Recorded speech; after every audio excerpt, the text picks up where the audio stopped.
Hola, ¿cómo están? Bienvenidos. Soy Jessica Soto Huerta. Iniciamos una nueva edición de este especial Congreso Futuro.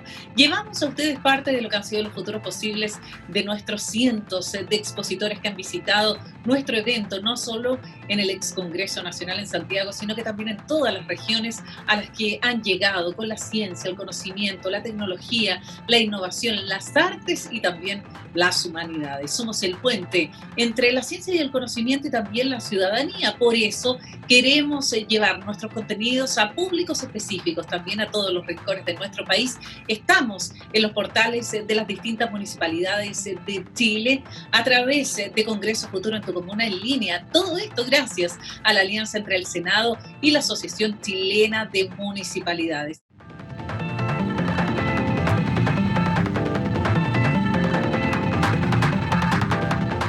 Los voy a dejar con una charla muy esperada este año 2020 en el panel Vivir.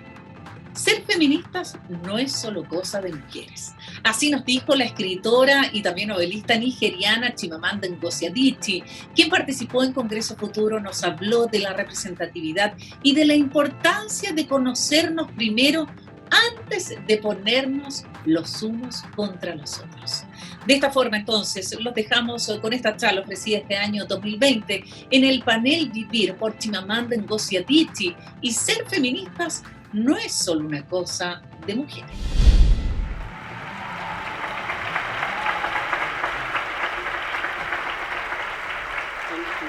Muchas gracias. Muchas gracias. Y buenos días. Estoy muy feliz de estar aquí en Santiago. Crecí en el campus de la Universidad de Nigeria, en Nsukka, un pequeño pueblo en Nigeria del sureste. Mi padre era un profesor y mi madre era una administradora de universidad. Nsukka era un pequeño y hermoso lugar, un lugar de colinas verdes, de muchos árboles de mangos, todo verde y muchos niños jugando. Fui una lectora temprana y mi madre dice que comencé a leer a la edad de 2 años, aunque yo creo que fue 4 probablemente, esa es la verdad. Lo que leí como una niña muy pequeña eran libros británicos y americanos y también fui una escritora muy temprana.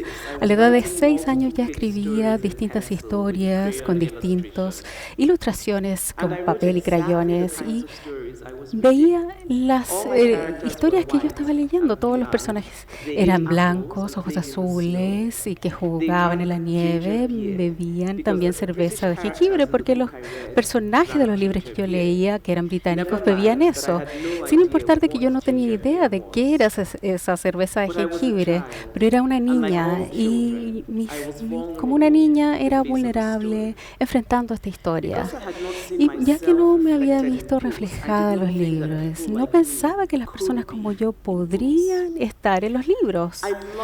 Me encantaban esos líderes estadounidenses y británicos, abrieron mi imaginación, derribaron muros para mí, pero las consecuencias no intencionadas era que yo conscientemente no sabía activamente que las personas como yo, pequeñas niñas con un piel de color de chocolate, con este pelo que no tenía este personaje, también podían existir en la literatura. Y las cosas cambian cuando descubrí los libros africanos. No habían muchos, eran pocos y no eran fáciles de encontrar como los libros extranjeros, pero ya que los escritores como Chinua Achebe, lentamente cambié mi percepción mental de la literatura. Comencé a escribir historias de personas que se parecían a mí, que comían mangos en vez de manzanas.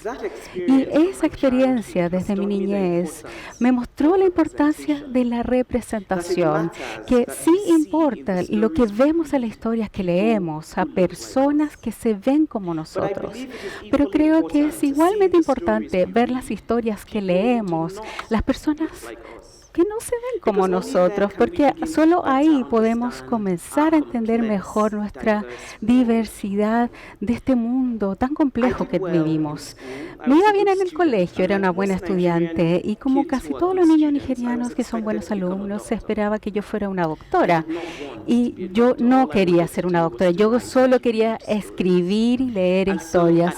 Y dejé Nigeria a los 18 años y fui a Estados Unidos porque yo quería huir de este estudio de la medicina.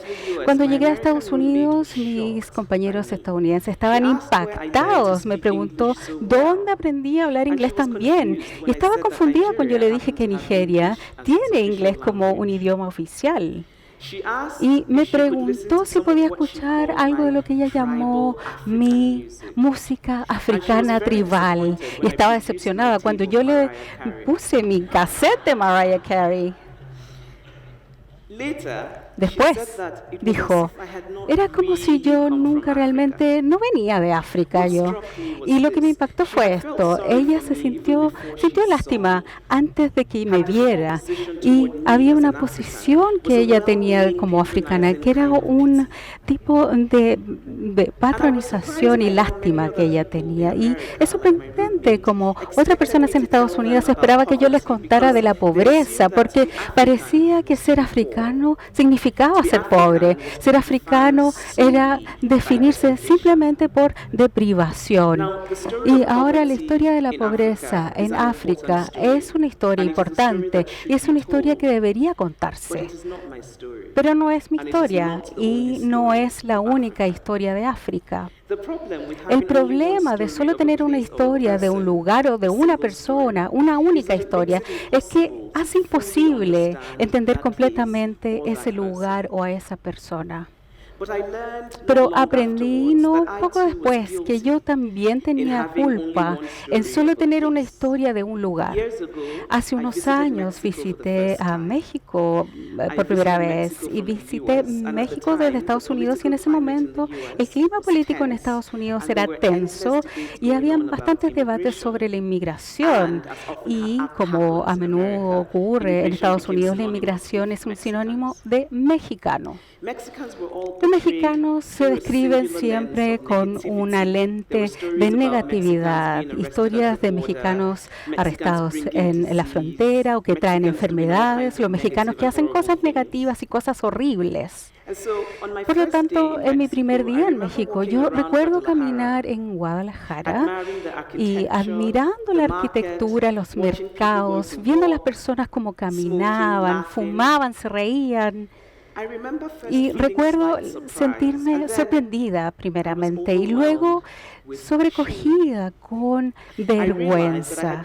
Me di cuenta que había estado tan inmersa en la cobertura de los medios de los mexicanos en Estados Unidos que me había convertido en una cosa en mi mente, el inmigrante sin esperanza. Había comprado esta única historia de los mexicanos y no podría sentir más vergüenza de mí misma.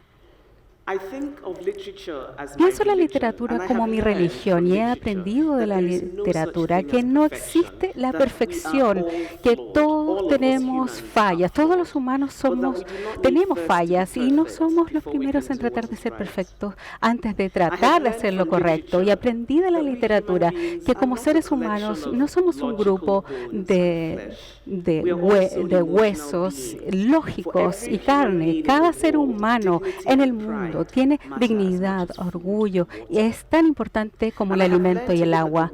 Y aprendí a ver los lentes de la historia humana. Recientemente, nuevamente en el tema de la inmigración en Estados Unidos, un comentador de los medios dijo, bueno, si no quieres que tus niños se traten tan terriblemente en la frontera, no los traigas a la frontera. Si vemos ese comentario a través de la lente de la historia humana, se convierte en algo más, una historia distinta, una historia de amor, una historia de un padre que dice, quiero algo más para ti, algo mejor, y estoy determinado a hacer todo lo que puedo para llegar a eso. Es el momento de que escuchemos más historias, de que tomemos muchas historias. Y recientemente un amigo, un hombre de Europa del Oeste, me dijo que había comprado las memorias de Michelle Obama, Becoming, y había regalado este libro a todas sus amigas. ¿Y por qué solo tus amigas mujeres? Le pregunté. ¿Por qué a tus amigos hombres no les regalaste? Y se vio un poquito sorprendido. La memoria de Michelle Obama es un libro hermoso y muy bien descrito. Y en realidad hay una sección hermosa sobre el primer beso entre Barack y Michelle. Y creo que es una hermosa huella de la idea del consentimiento. Pero este amigo mío es un hombre bueno y amable, pero para él las historias de las mujeres pertenecen a otro universo. Sabemos estadísticamente que los hombres leen a los hombres y las mujeres leen a hombres y mujeres. Yo creo que si más hombres leyeran historias de mujeres, la comunicación sería mejor entre hombres y mujeres. Y la mirada sería sobre optimista. Si vemos que los hombres lean historias de mujeres, podría llevarnos a un equilibrio entre hombres y mujeres, que hoy es una epidemia casi en todas las partes del mundo. Las historias humanas nos fuerzan a ver a las personas como seres completos, seres humanos, como seres equitativos. Y no nos conocemos porque no estamos familiarizados con las historias de uno y del otro, y buscamos historias múltiples para recordarnos nuestra humanidad común. Una consecuencia de no estar familiarizados con historias de otras personas es que después tratamos de silenciarlos. Todos aquí hemos experimentado un momento en nuestras vidas cuando sentimos que alguien nos ha faltado respeto, nos ha disminuido, y sabemos cómo se siente eso. Puede ser desde las palabras que se expresan o sobre cómo se expresaron esas palabras. Y casi todos podemos interpretar esto en base a nuestras propias experiencias, y aún así muchas veces tratamos de silenciar cómo otras personas interpretan sus experiencias. Y hay muchos ejemplos en los temas de racismo, sexismo. Hay muchas personas negras en el mundo y gentes de color que tienen muchas historias de cómo alguien les ha contado una experiencia e inmediatamente esa persona les dice: ¿estás seguro de eso? ¿Estás seguro que fue racismo eso? ¿No serás un poco sensible? Estás asumiendo cosas.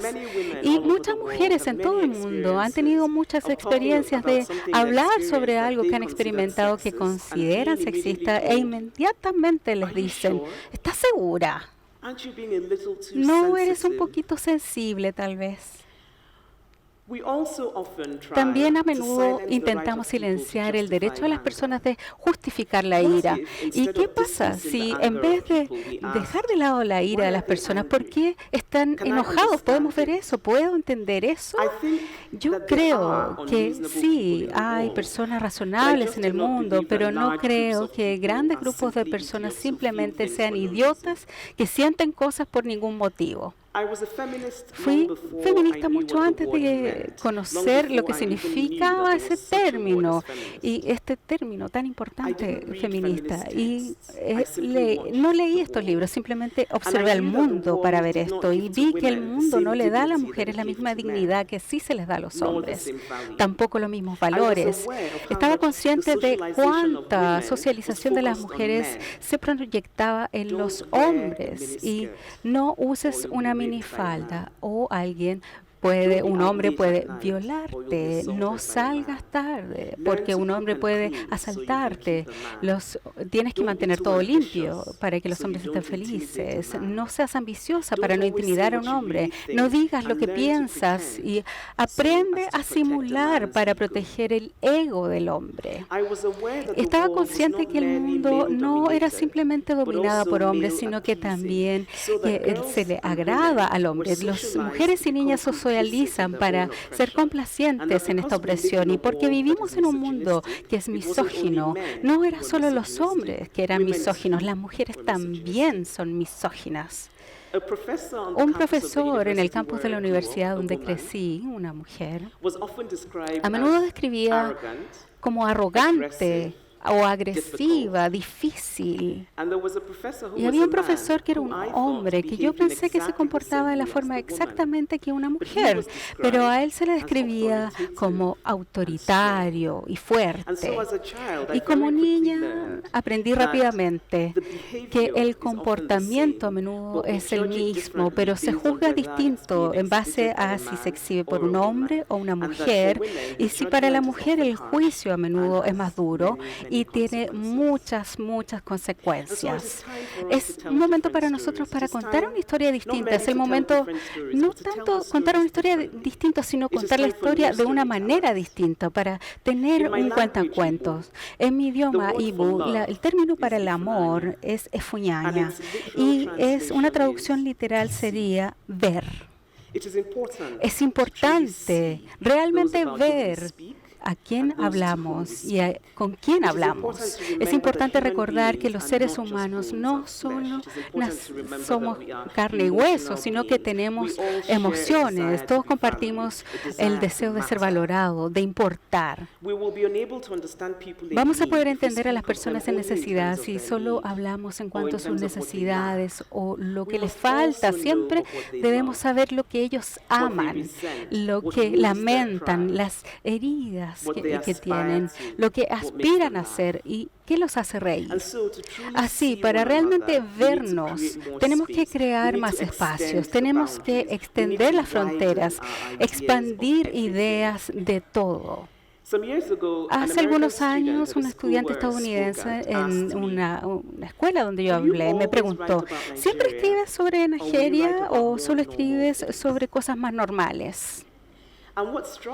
Lo que me impactó es que tenía una idea de lo que era normal y Nigeria no era parte de lo normal.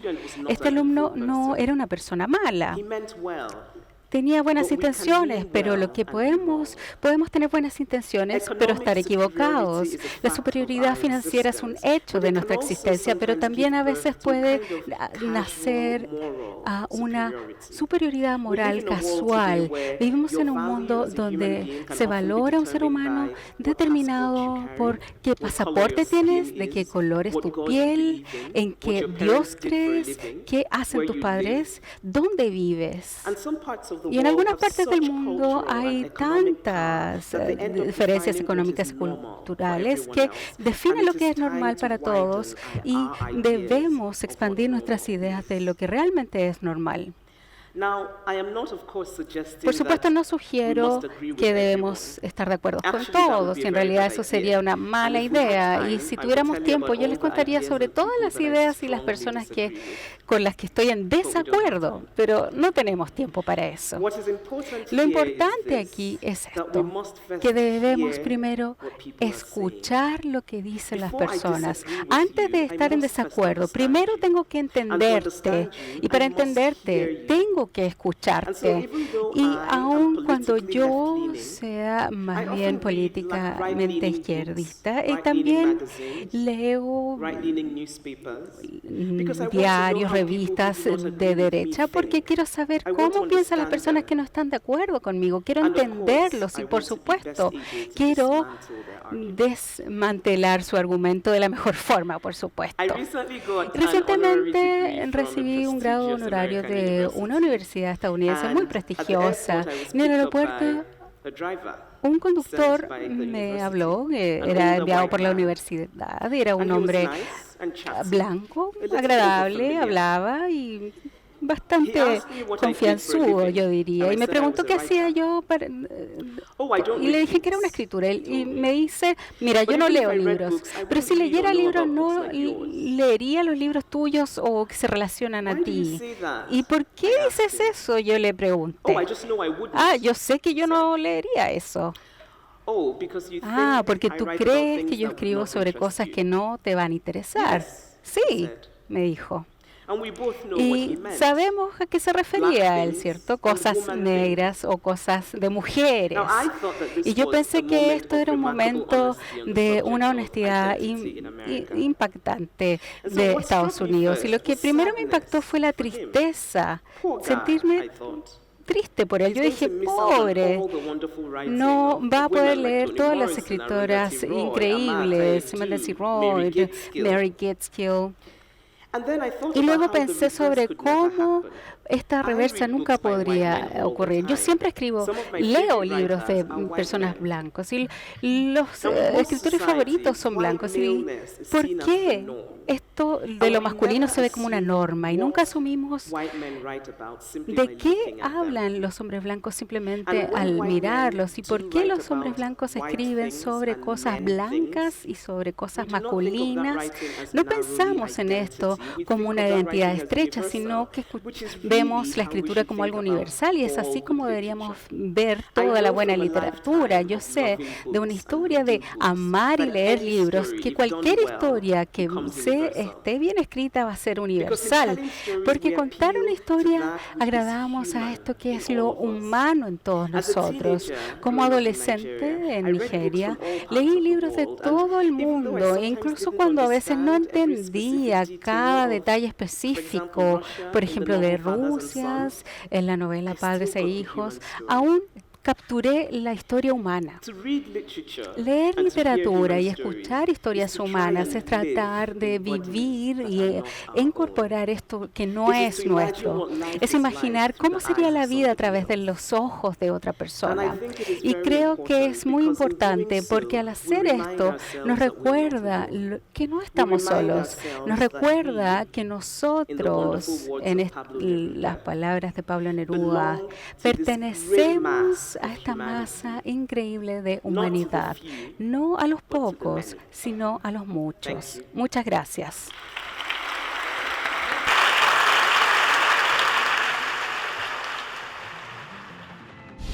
Ahí estaba la charla ofrecida por Chimamanda Ngozi Adichie este año 2020. Ser feminista no es solo cosa de mujeres.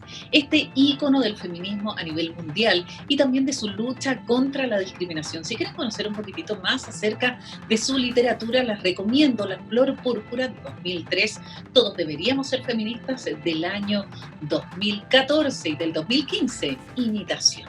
Junto a Chimamanda despedimos este especial Congreso Futuro. Les recuerdo que nos pueden seguir a través de Congreso Futuro en tu Comuna en línea, en todos los portales de las municipalidades de nuestro país.